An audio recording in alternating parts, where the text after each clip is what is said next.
Well, I hope I can make this simple. Essay 3 will be due this Sunday.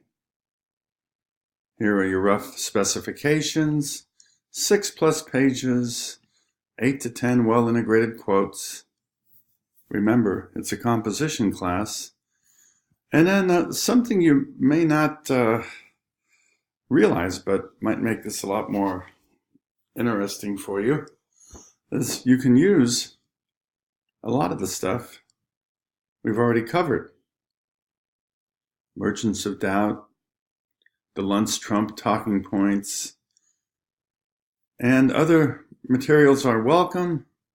Obviously, we're going to use the state of climate science, no justification for extreme policies, and the skeptical science rebuttals and any other sources we've been using for this week's woozling. But just keep in mind, you can go back into some of the things we've been reading months ago or even weeks ago. But remember, it's about focused writing, not endurance writing. And since you finish on the 19th, I will read through the essays on the 20th. I happen to have the whole day open.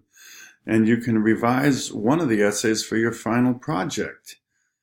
It's a 2-step process. You must Skype with me before and after revising. And those revisions will be due Friday, the end of next week, which is the 24th.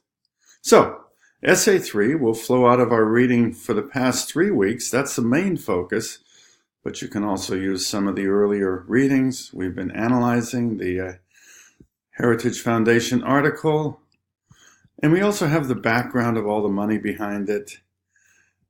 And so your introduction is going to be who you're writing about. You're writing about the Heritage Foundation and their article, but you're also writing about how it's a good example of what big money can do in the misinformation campaign. So put it in that context. Understand they've received millions of dollars from ExxonMobil and from the Koch brothers. So this is not just ideas about science. This is actually part of a big misinformation campaign. So Heritage Foundation, their article, no justification for extreme policies, mostly for a United States audience, largely targeted at conservative politicians, radio and TV talk show hosts. When you can get the data publication. Why? Basically to organize talking points for the massive disinformation campaign to cause confusion about global warming. And then a thesis that sets up your discussion. And you may want to write this after you have your body paragraphs down, but let's give a shape of it here. Start off with the basic thing about money, what we looked at 2 weeks ago. You can also tuck in some stuff from Merchants of Doubt or the Luntz-Trump talking points, how there's a massive and well-funded disinformation campaign. And then narrow it down that the Heritage Foundation actually is an end product of a massive disinformation campaign. You'll find actually much information about that in Merchants of Doubt, as well as the first week's reading for Unit 3. And you'll find that a lot of the talking points are kind of shared by Luntz and Trump.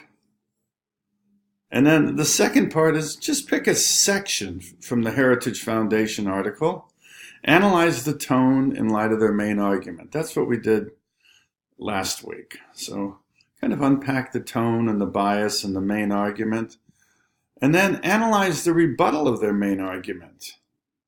That is, articulate the main argument and pivot to the rebuttal. And while you're at it, you can tuck in some commentary on the quality of their sources. It's almost guaranteed they're all denialists, but add a little bit of that. And then write a summary conclusion that brings home the money behind the arguments. That could be your first body paragraph or paragraphs. Each of these sections could easily have 2 paragraphs. The tactics behind their arguments, That would be body paragraphs speaking to point 3 and 4. One of the tactics is tone from 3, and also why that argument is useful for them. And then for 4, how they use pseudoscientists to give legitimacy to their work. And of course, denialists. And then finally, the last part is what you think you've learned so much this semester about this massive disinformation campaign. So it's kind of a way of bringing in everything you've learned and also focusing mainly, though, on the reading we've done the past few weeks on the Heritage Foundation article. And hopefully you've got a good depth and feel about this massive disinformation campaign by now. I hope this makes sense to you, gives you a guide for the essay. The usual stuff, strong paragraphs with really good solid topics and good focus and development. A thesis that sets up your body paragraphs.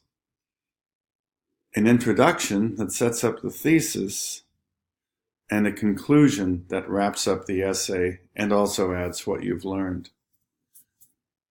while studying this disinformation campaign all semester. Feel free to email me if you have any questions.